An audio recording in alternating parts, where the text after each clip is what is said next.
Lord off extremely low, but the focus is on this Abaddon. They take out the Viper, they take out the Abaddon.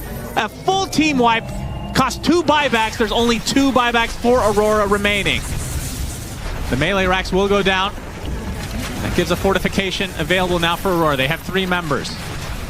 5 versus 3. Atos, Hex, Laser, Warp Flare, everything at their disposal. Force Staff to keep the Viper alive. Nightfall in the midst of all of this. Macropyre's going to slow him to a crawl. Tier 4 is taken out completely. Nightfall using 1 ultimate. Still has his refresher. Ancient is exposed though, and Nightfall just getting kited completely. And the damage coming out from the Huerta is insane. 33 continuing to take a lot of pressure off with that Primal Split. They get the fortification off. Stampede available in 2 seconds when the Centaur's back up.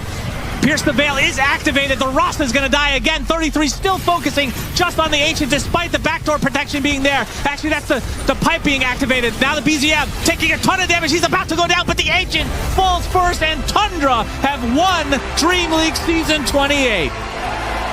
What a game. Woo. Yeah, that was a very special game overall. It had everything.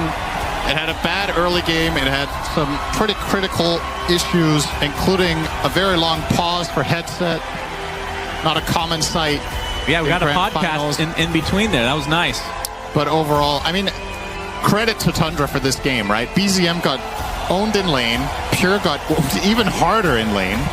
And they stabilize, they buy enough time, they get to the mid game, and ultimately the later portion of the game where they needed to before their lineup truly kicked off. And this felt like a game that Aurora could potentially have snowballed and won really quickly. But a couple of key moments, Tundra did the right things to stall things out.